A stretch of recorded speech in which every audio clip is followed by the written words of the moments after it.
అందరికీ నమస్తే అండి. పోస్టల్ బ్యాలెట్ ఓట్లు నమోదయ్యాయి కదా, భారీ రికార్డు సంఖ్యలో. ఆ లెక్కింపు ఏ విధంగా జరుగుద్ది, అసలు సీల్ లేకపోయినా ఆమోదిస్తారా లేదా, ఓటుగా పరిగణిస్తారా లేదా, సీఈఓ ముఖేష్ కుమార్ మీనా గారు ఇచ్చిన ఆదేశాలు చెల్లుబాటు అవుతాయా లేదా, కేంద్ర ఎన్నికల సంఘం ఏం చెప్పింది, హైకోర్టు ఎటువంటి తీర్పు ఇవ్వనుంది, ఇవన్నీ కూడా అత్యంత ఉత్కంఠభరితంగా ఉన్నాయి. ఎందుకంటే ఈరోజు ముఖేష్ కుమార్ మీనా గారు మొన్న ఎప్పుడో ఒక 5-6 రోజుల కిందట ఒక ఉత్తర్వు ఇచ్చారు. అందరం ఫాలో అయ్యాం. అదేంటంటే పోస్టల్ బ్యాలెట్ ఓట్లలో రిటర్నింగ్ అధికారి సీల్ లేకపోయినా సరే అది ఓటుగానే పరిగణించండి, తిరస్కరించొద్దు అని చెప్పారు.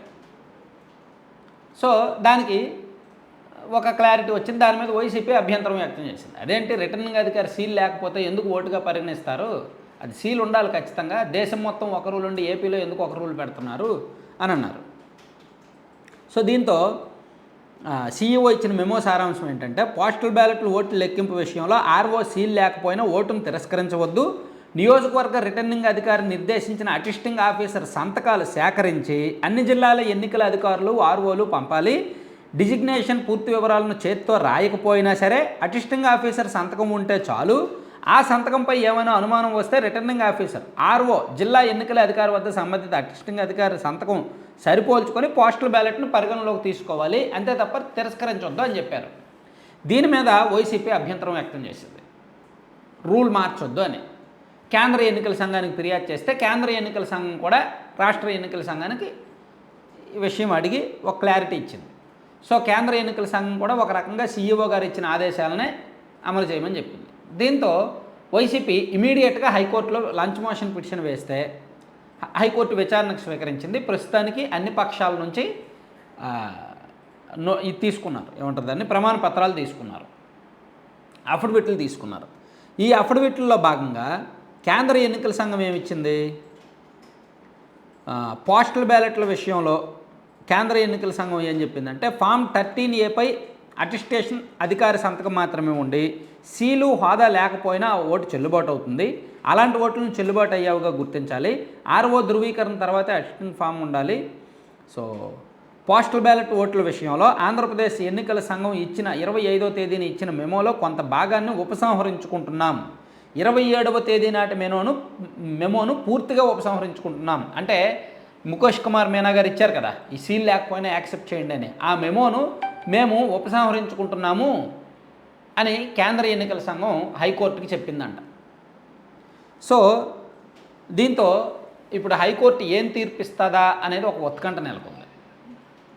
ఒకవేళ అదే జరిగితే సీఈఓ ముఖేష్ కుమార్ మీనా గారు ఇచ్చిన ఉత్తర్వులు వెనక్కి తీసుకుంటే టీడీపీ ప్రతిపక్షాలు ఊరుకోవు. ఎందుకంటే పోస్టల్ బ్యాలెట్ ఓట్లు విపరీతంగా నమోదయ్యాయి, ప్లస్ కొత్త వాళ్ళు చాలామంది ఓటు వేశారు, వాళ్ళకి అవగాహన లేదు. ప్లస్ పోస్టల్ బ్యాలెట్ ఓట్ల విషయంలో కొంతమంది అధికారులు కావాలని సంతకం వేయకుండా సీలు వేయకుండా అడ్డు చెప్పారు. అధికార పార్టీకి పరోక్షంగా సహకరించడానికి కొంతమంది అధికారులు కావాలని సీల్ వేయలేదు, కావాలని సంతకాలు పెట్టలేదు. ఎందుకంటే ఓట్లు చెల్లుబాటు అవ్వవు, పోస్టల్ బ్యాలెట్ ఓట్లు చెల్లుబాటు అవ్వకపోతే ప్రతిపక్షాలకు పడాల్సిన ఓట్లు తగ్గిపోతాయి అని కుట్రలు పన్నారు. సో అందుకని సంతకాలు లేకపోయినా సీల్ లేకపోయినా యాక్సెప్ట్ చేయాలని ప్రతిపక్షాలు కోరుతున్నాయి. సరే, ముఖేష్ కుమార్ మీనా గారు అందుకు అంగీకరించి ఒక మెమో ఇచ్చారు. సో ఏపీలోనే ఇలా జరిగింది, దేశం మొత్తం ఇలా జరగల. దేశం మొత్తం అధికారులు సీల్ వేశారు, సంతకాలు పెట్టారు, కానీ ఏపీలోనే సీల్ వేయలేదు, సంతకాలు పెట్టలేదు కొంతమంది అధికారులు, అధికార పార్టీ ఒత్తిళ్లకు తలొగ్గి. సో అందుకు ప్రతిపక్షాలు ఏం కోరాయి, సంతకాలు సీల్లు లేకపోయినా యాక్సెప్ట్ చేయండి అని కోరారు. ముఖేష్ కుమార్ మీనా గారు ఒప్పుకున్నారు. కానీ ఈరోజు హైకోర్టులో కేంద్ర ఎన్నికల సంఘం చెప్పింది చూస్తుంటే మేము మెమోను వెనక్కి తీసుకుంటున్నామని చెప్పడంతో ట్విస్టే, ఖచ్చితంగా ప్రతిపక్షాలకు ఒక ట్విస్టే ఇది. వాళ్ళు అంటే ముఖేష్ కుమార్ మీనా గారు ఇచ్చిన ఉత్తర్వు వెనక్కి తీసుకుంటే అప్పుడేంటి, పోస్టల్ బ్యాలెట్ ఓట్లు ఎక్కువ చెల్లకుండా పోతాయి, చాలా ఓట్లు చెల్లకుండా పోతాయి. దానివల్ల ప్రతిపక్షాలకు రావాల్సిన ఓట్లు కొన్ని కోల్పోతారు. ఇప్పుడు దాదాపుగా 4,97,000 ఎన్నో పోల్ అయ్యాయి అంటున్నారు కదా, యావరేజ్గా ఒక 25 to 30% చెల్లవు. అంటే ప్రతిపక్షాలు కొన్ని ఓట్లు కోల్పోయినట్టే, లక్షలాది ఓట్లు కోల్పోయినట్టే. సో మరి దీని మీద హైకోర్టు ఏం చెప్తుంది అనేది కొంచెం సర్వత్రా ఉత్కంఠభరితంగా ఉంది. ఎందుకంటే చాలా ఇంపార్టెంట్ ఇది ఎవరు ఈ ట్విస్ట్ ఎవరు ఊహించలేరు. ఒకవేళ హైకోర్టు చివరికి చిరాకు వచ్చి పోస్టల్ బ్యాలెట్ ఓట్లు లెక్కింపు ఆపండి తర్వాత చూద్దాం అని అంటదేమో. ఈ వ్యవహారం ఏది తేలకపోతే లెక్కింపు ఆపేస్తారు, పోస్టల్ బ్యాలెట్ ఓట్లు లెక్కింపు ఆపేస్తారు.